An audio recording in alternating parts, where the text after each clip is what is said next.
सभी tax payers के लिए मार्च महीना बहुत ही महत्वपूर्ण होता है। लाखों रुपए लोगों का टैक्स में कट जाते हैं, टैक्स में चले जाते हैं। इनकम टैक्स रिटर्न भरने वाले जितने भी लोग हैं, सभी लोगों के लिए हम एक उपाय बताएंगे जिससे लाखों रुपए आप जो है टैक्स बचा सकते हैं। और सभी टैक्स पेयर्स जितने भी हैं, सभी लोगों के लिए ये वीडियो बहुत ही महत्वपूर्ण है। नमस्कार, आप देख रहे हैं बिहार वाणी और हम हैं राज पांडे। बिहार वाणी चैनल पर आप सभी का स्वागत है। और सभी टैक्स पेयर्स के लिए कुछ विशेष सूचना है, विशेष चीज़ें हैं जो इस वीडियो के माध्यम से सभी के लिए बहुत ही उपयोगी और सटीक लेके आए हुए हैं। वीडियो में अंत तक बने रहें, स्टेप बाय स्टेप देखें, तब आपको सही और सटीक जानकारी मिल पाएगी कि अपना लाखों रुपए किस तरह से बचा सकते हैं। 31 मार्च तक समय है। 31 मार्च के पहले आपको क्या कुछ करना होगा कि आपका जो है लाखों रुपए बच जाए। चलिए आपको हम पढ़ के बताते हैं, फिर आपको बताते हैं आपको क्या करना होगा।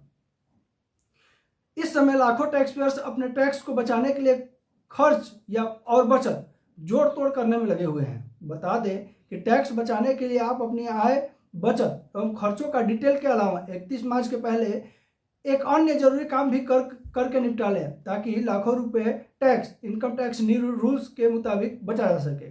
इसके बाद आपके पास टैक्स बचत का लाभ उठाने का मौका रहेगा। अगर आप समय रहते इस ओर ध्यान नहीं देते तो आपके वित्तीय समस्या जरूर खड़ी हो सकती है। अब बताते हैं आपको क्या कुछ कहा गया है। अगर आपकी सैलरी 50,000 रुपये है और आपको 20,000 रुपये HRL मिलता है, जबकि 25,000 रुपये प्रति माह किराया देते हैं, इस स्थिति में आप HRL टैक्स एक्सपेंशन और HRA पर 3 तरीके से छूट का दावा कर सकते हैं। पहला, आप HRL की पूरी राशि यानी 20,000 रुपये पर छूट का दावा कर सकते हैं। दूसरा, आप अपने बेसिक सैलरी के 50% 25,000 रुपये पर छूट का दावा कर सकते हैं। तीसरा तरीका यह है कि आप अपने किराए में से बेसिक सैलरी का 10% घटाकर यानी 5,000 रुपये को घटाकर जो बचता है उस पर छूट टैक्स भी पा सकते हैं, का दावा कर सकते हैं। इससे यह 20,000 रुपये होगा। इस टैक्स से जो भी कम राशि होगी आपकी टैक्स में छूट मान्य होगी। इसके अलावा अगर आप पुरानी टैक्स रिलीजिम, ओल्ड टैक्स रिलीजिम का फायदा का चुनाव करते हैं तो होम लोन के इंटरेस्ट पर छूट प्राप्त कर सकते हैं। कम से कम 2 लाख रुपए तक की छूट इनकम टैक्स एक्ट 1961 के सेक्शन 24B के तहत मिल सकता है। जो लोग किराए के घर में रहते हैं वे HRA का लाभ ले सकते हैं। इसमें इसका टैक्स कम हो जाता है। HRA टैक्स बचाने का महत्वपूर्ण भूमिका निभाता है। उदाहरण के तौर पर अगर किसी व्यक्ति को महीना का किराया 20,000 रुपये देना पड़ता है तो इस टैक्स छूट के प्राप्त हाउ द गेट टैक्स इंप्रोरेशन की जा सकती है, जो टैक्स पेयर्स के लिए फायदेमंद हो सकती है। अगर आप पुरानी income tax regime, old new tax regime का चुनाव करते हैं तो आप विभिन्न निवेशकों में टैक्स छूट प्राप्त कर सकते हैं। 1.5 लाख रुपए तक का निवेश पर आप इनकम टैक्स एक्ट 1961 के सेक्शन 80C के तहत टैक्स डिडक्शन रूल्स ले सकते हैं, यानी क्लेम छूट का दावा कर सकते हैं। इसके अलावा यदि आप नेशनल पेंशन स्कीम में निवेशक हैं तो अतिरिक्त 50,000 रुपये तक की छूट प्राप्त कर सकते हैं। हेल्थ पॉलिसी के प्रीमियम पर भी छूट मिलती है जो 25,000 रुपये तक हो सकती है। यदि आप बुजुर्ग माता पिता हैं तो उनके लिए हेल्थ पॉलिसी का प्रीमियम 50,000 रुपये तक की छूट की जो है प्राप्त की जा सकती है।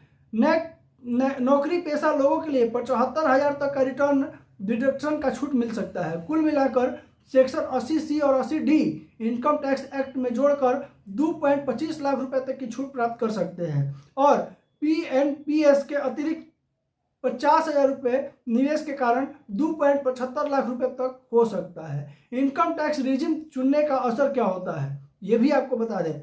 हर साल सैलरी पाने वाले टैक्स पेयर्स के पास अपनी टैक्स योजना बदलने का मौका होता है। वे पुराने इनकम टैक्स, ओल्ड रिजिम और नए विकल्प में से किसी एक चुनाव कर सकते हैं।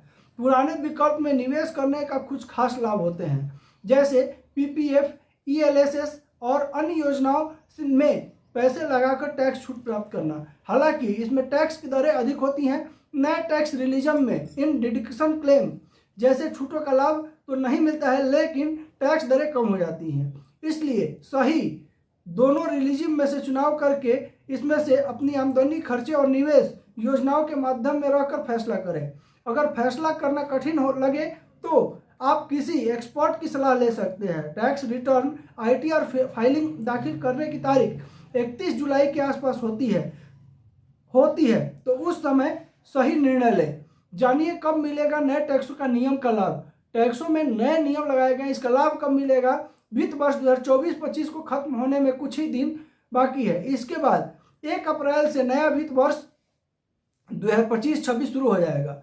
इसलिए टैक्स बचाने, इनकम टैक्स सेविंग टिप्स के लिए प्लान करने व जरूरी कार्यों का निपटारा का समय पर बेहद काम करेगा। अगर आपने 31 मार्च से पहले टैक्स बचाने का उपाय नहीं किए तो आपको अधिक टैक्स चुकाना पड़ सकता है। सही समय पर कदम उठाकर आप अपने टैक्स देनदारी को कम कर सकते हैं। सरकार ने 2025 के बजट में टैक्स में राहत देने का ऐलान किया है, लेकिन इसका फायदा तो अगले वित्त वर्ष यानी अप्रैल 2026 से मिल सकेगा। टैक्स पेयर को इस वर्ष 2024-25 का टैक्स पुराने नियमों के हिसाब से ही तय करना होगा।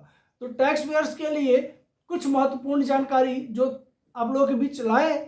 ये वीडियो अगर अच्छी लगी हो, जानकारी अच्छी लगी हो तो वीडियो को लाइक कर देंगे। साथ ही साथ चैनल पर नए होंगे तो इसी तरह की जानकारी के लिए चैनल को सब्सक्राइब करना बिल्कुल नहीं भूलेंगे। इसी तरह का वीडियो लगातार अपने चैनल पर लाते रहते हैं। साथ ही साथ वीडियो को ज़्यादा से ज़्यादा शेयर करेंगे। नमस्कार, जय हिंद।